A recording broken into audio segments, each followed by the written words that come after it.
Quando a nossa questão é a questão da depressão, e alguém pergunta, depressão, o que é?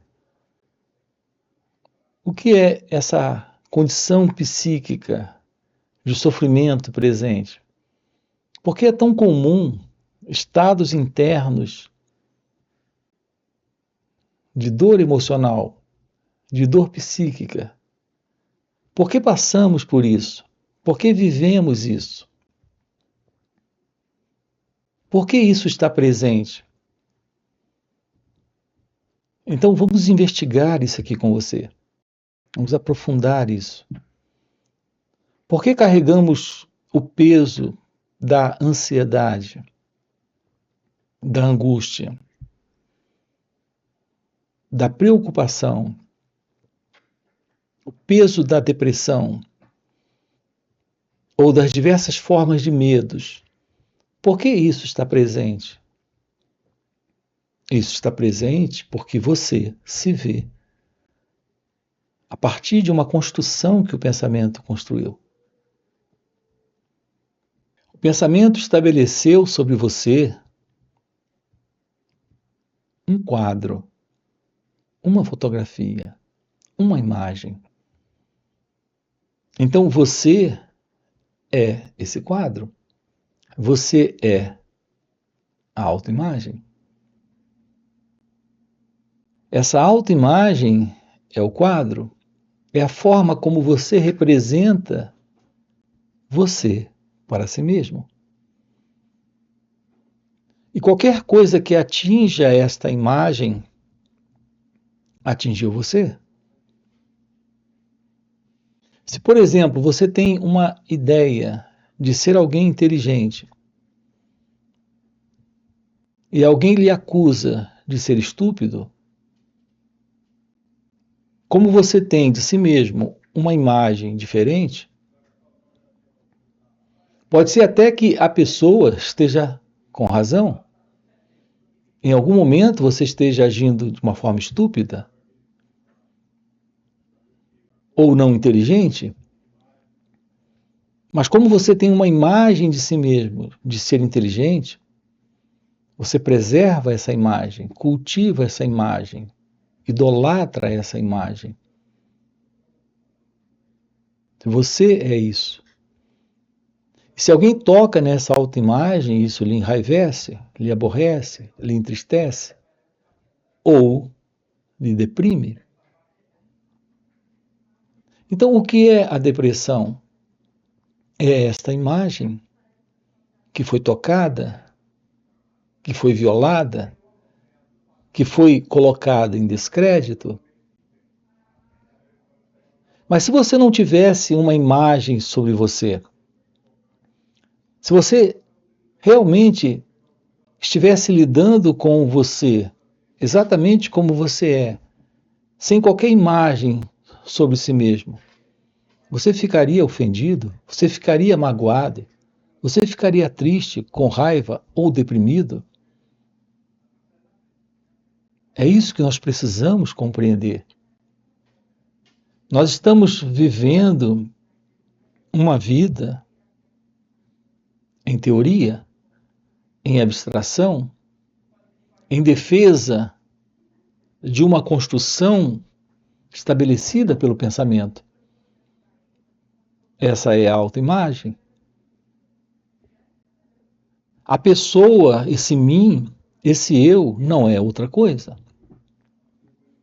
Não há nenhuma realidade presente aqui como esse eu, como esta pessoa, a não ser a presença do pensamento, de uma configuração construída pelo pensamento, uma ideia, uma imaginação, uma abstração mental, é algo que está presente em cada um de nós. Essa é a presença do eu, é a presença da pessoa. Quando você me elogia, eu gosto de você. Quando você me critica, eu não gosto de você. Esse eu, atingido pela crítica ou atingido pelo elogio, é essa abstração, é esta autoimagem. livres dessa abstração, desta imagem que o pensamento tem, construído, estabelecido e colocado aí como sendo você, livre disso, você está livre do peso do eu, do peso deste mim, deste ego. Podemos descobrir a vida livre do eu, livre do ego, livre da autoimagem? O que é a vida quando a pessoa não está? Quando esse mim não está presente? Isso requer uma visão nova a respeito de si mesmo. Mas essa visão nova só surge quando você se aproxima para estudar a si mesmo, para se compreender, para se ver no contexto da experiência, dentro das relações, olhando como ele lhe trata, como ela lhe trata, como outros lhe tratam, como você se trata. É quando aprendemos a ver, a perceber, a se dar conta daquilo que se passa conosco. É aí, nesse instante, que percebemos o movimento presente em nós, que alimenta esta psicológica condição. E que elemento é esse? Essa é uma playlist aqui no canal. A pergunta é: o que é o pensamento? Sem o pensamento, o que você saberia sobre si mesmo? Sem o pensamento, o que você sabe sobre o outro? Sem o pensamento, o que você sabe sobre a vida? Sim, pode soar estranho isso, mas esse é o desafio. Lidar com o outro, lidar consigo mesmo, lidar com a vida, sem o pensamento. É o pensamento que está estabelecendo confusão. É o pensamento que está estabelecendo o estresse, a raiva, a ansiedade e a depressão. Sem o modelo de uma configuração de memória, de lembrança, de história que o pensamento constrói, não existe esse quadro psíquico de alguém deprimido, de alguém com medo, de alguém com raiva, de alguém triste. A base é o pensamento. Portanto, a pergunta é: o que é o pensamento? Ligado a essa pergunta, nós temos uma outra. O que é o pensar? Nós estamos aqui explorando com você, em playlists, essas questões. Todas essas questões são investigadas aqui com vários vídeos, com muitos vídeos. O que é o pensar? Quando você tem um pensamento, é verdade que você está pensando ou é o pensamento que está aparecendo? Veja, há uma diferença entre a presença de você pensando e o pensamento aparecendo. A crença comum, a ideia comum é que primeiro você está aqui e depois o pensamento aparece. E aqui estamos questionando isso. Estamos dizendo que o pensamento aparece. É depois que ele aparece que a ideia sobre um pensador surge. Então, esse eu, esse pensador, ele não é anterior ao pensamento. Ele é exatamente posterior ao pensamento. E se fosse diferente, facilmente seria compreensível isso. Mas como não é diferente, é exatamente assim como estamos colocando, todos esses quadros de sofrimento psíquico que temos, ele está dentro de uma configuração de contexto de ilusória identidade presente. Sem essa ilusória identidade, Nós não temos esses quadros. Repare que estamos colocando aqui algo muito desafiador para esse modelo de intelecto que temos. Nós temos um intelecto preso a um padrão de visão da vida, de visão do mundo, de visão de nós mesmos, completamente condicionada. Nós temos a crença de uma forma muito contundente, muito bem abalizada, que se sustenta em uma experiência que, por sinal, vem do passado, de que estamos certos, na ideia de que existe alguém aqui, que é o pensador. É ele que pensa. Mas vamos olhar de perto isso. Quando você vê uma cena, esse estímulo visual evoca de dentro de você uma lembrança. Traz de dentro de você uma recordação. Essa recordação ou lembrança não é um pensamento que o pensador está produzindo. É uma reação a esse estímulo visual que você acaba de ter. Ao ver uma cena, o pensamento surge sobre aquilo. Mas é uma resposta que vem do passado. É uma reação a esse estímulo. Assim, o que é o pensar em nós? O pensar em nós é a presença do pensamento. Mas a presença desse pensamento que surge com o pensar é uma reação da memória. Quando você escuta uma palavra, toda palavra representa uma dada coisa. Toda palavra tem um símbolo também de imagem ou de sensação. Algo perceptível no campo da mente. Ao ouvir aquela palavra, de imediato o cérebro reage. Essa reação do cérebro é o pensar. Então, o que é o pensar? O pensar é essa reação.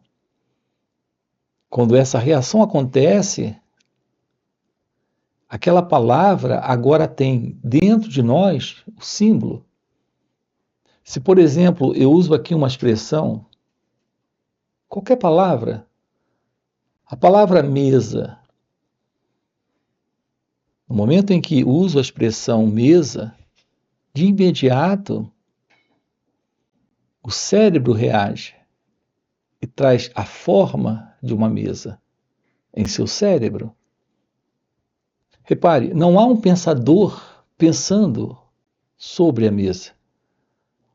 Há uma resposta que vem do passado,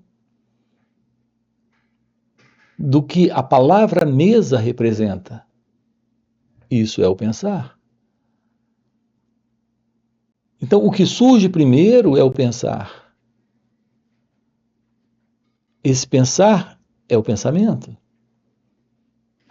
Depois, a ideia de um pensador nesse pensar, nesse pensamento. Portanto, a ordem real é: primeiro surge o pensamento, depois surge o pensador. Se o pensador surge após o pensamento, ele é um derivado do pensamento, é um subproduto do pensamento, e não o contrário. Reparem como é importante aqui essa compreensão.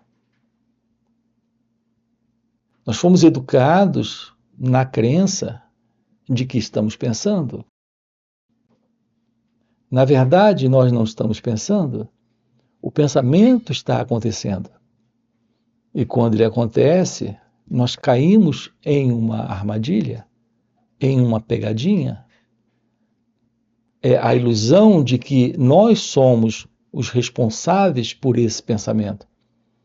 Enquanto que, na verdade, o responsável pelo pensamento é o estímulo e a resposta da memória. Não existe tal coisa como esse pensador, como esse eu, como esta autoimagem, como esta pessoa. A nossa crença é a crença da pessoa. Sim, nós somos indivíduos particulares nessa estrutura psicofísica. Esse corpo e essa mente têm uma estrutura particular, mas não existe uma entidade presente como essa pessoa, como sendo esse eu, sendo esse pensador. Por que isso é fundamental? Porque aqui temos a chave para a libertação da ilusão desse ego e, portanto, de toda forma de conflito, de desordem e sofrimento. Porque é essa imagem, é esse eu, é essa pessoa. É exatamente esse pensador que está em apuros, que está em confusão, em sofrimento, com problemas. A compreensão do processo do pensar nos leva a uma visão nova sobre o pensar. Essa visão nova sobre o pensar nos liberta desse modelo de intelecto condicionado, de cérebro condicionado, de mente condicionada, onde está essa ilusão de uma identidade presente, afirmando e negando, aceitando e rejeitando, concordando e discordando, se vendo como uma entidade separada do momento presente, se vendo separada da experiência, que é a experiência do processo do pensar. O fim para esta condição psicológica de condicionamento egóico, de condicionamento mental, de dualidade, é o fim para esta autoimagem e, naturalmente, para esse você,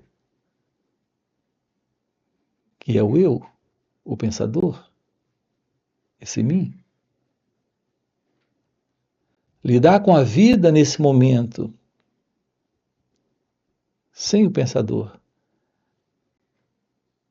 é lidar com os fatos da vida acontecendo, sem alguém que se envolve para discordar, para concordar, para aceitar ou rejeitar a vida. Reparem a beleza disso. O medo é algo presente em nós em razão de uma relação entre esse alguém e aquilo que ele não quer. O desejo é algo presente em nós em razão de uma relação entre alguém que diante daquilo deseja. O medo, o desejo, a preocupação, a raiva do outro, isso requer a presença desse alguém. A ansiedade requer alguém. A depressão requer alguém. A confusão mental requer alguém. Psicologicamente confuso. Invariavelmente é sempre a presença desse alguém, desse mim, desse eu, desta pessoa, que é o pensador. O problema. Assim nos aproximamos aqui de uma visão da vida livre do eu, livre da autoimagem. O contato com a realidade da vida é o contato com os fatos da vida. E nós não ficamos com a vida como ela acontece. Nós estamos sempre impondo à vida nossas conclusões, avaliações, conceitos, crenças, esperança, desespero, buscas, expectativas. Isso ocorre o tempo todo dentro das nossas relações. Na relação com o marido, com a esposa, na relação com nós mesmos, na relação com a família. A ideia é alguém que espera algo ou que impõe algo, que espera algo de alguém ou impõe algo sobre alguém. Essa é a visão particular da mente egóica. Essa é a visão particular da autoimagem. O que nos liberta dessa ilusão é a compreensão direta de que a vida como ela acontece, não há alguém presente para tirar conclusões, para fazer julgamentos, para fazer comparações. Notem que estamos colocando algo aqui para você que é contrário a tudo aquilo que nós recebemos. Porque nós fomos educados dentro de um contexto de humanidade para olhar para a vida a partir desta pessoa, desta particular pessoa. Assim, nós vivemos em um mundo que o pensamento estabeleceu, em uma vida que o pensamento carrega conclusões sobre ela.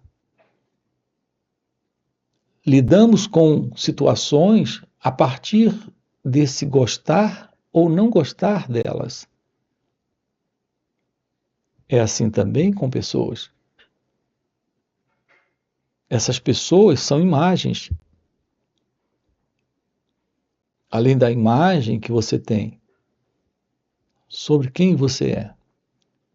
Quando você diz que conhece alguém, o que você sabe dele ou dela é o que ele ou ela representa para você.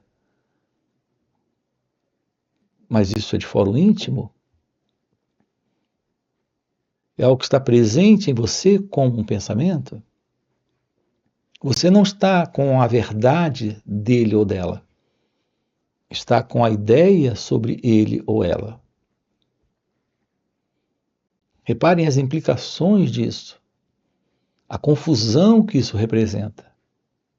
Se você olhar para dentro da sua cabeça, você irá descobrir que os pensamentos em você, nesse velho formato de alguém pensando ou tendo esses pensamentos,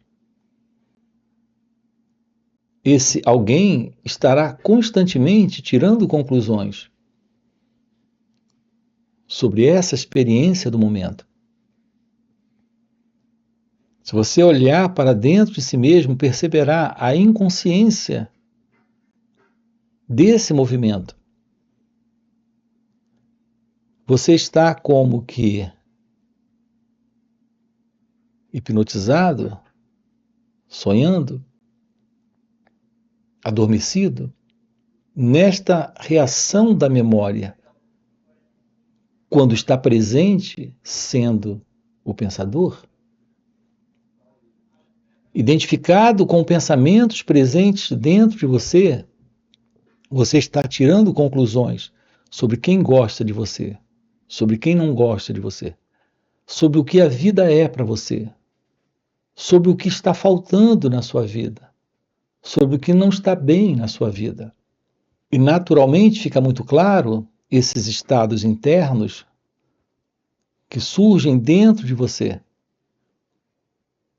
racionalizando e explicando essa dor emocional, esse medo, essa insegurança, essa carência, essa ansiedade, essa depressão. Uma outra coisa aqui importante é a compreensão de que nós estamos nomeando esses estados.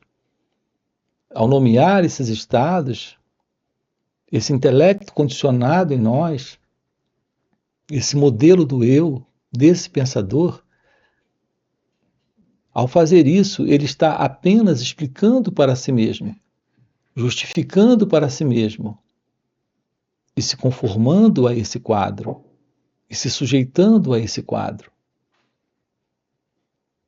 Podemos eliminar esta separação entre esse estado que está presente e alguém presente se vendo como um elemento separado desse estado, nomeando, explicando, racionalizando esse estado. Veja, isso requer a presença de um olhar que não se separa, de um observar sem esse observador, de um perceber sem esse percebedor. Isso requer esse sentir sem alguém se separando nesse sentir. Assim, aquilo que, de fato, aqui nós estamos com você explorando é o fim desta separação, o fim desta ilusão, que é a ilusão entre o pensador e o pensamento, entre o experimentador e a experiência, entre esse eu e o não eu. Não existe tal coisa como esse pensador, como esse observador, como esse experimentador. Nós nos aproximamos disso a partir do autoconhecimento. Essa é uma playlist aqui no canal. É essa visão que lhe aproxima da real meditação de uma forma prática. É isso que lhe aproxima da vida nesse momento. Sem esta autoimagem, isso é o fim da autoimagem. Isso é o fim do sofrimento. É o fim da ansiedade, da depressão, do medo. Porque isso representa o fim do eu. Isso é o fim do ego. É o que nós estamos trabalhando aqui com você, nesses encontros.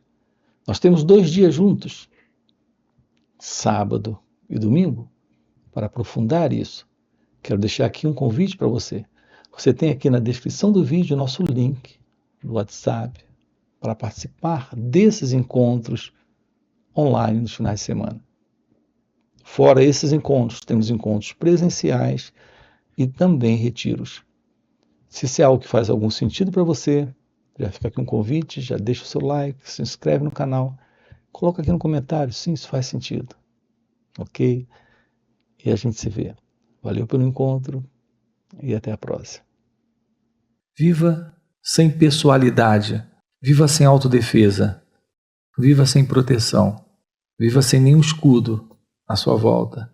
O que você faria se eu dissesse viva sem apoio de amigos, sem apoio de família, viva sem apreciação, viva sem reconhecimento,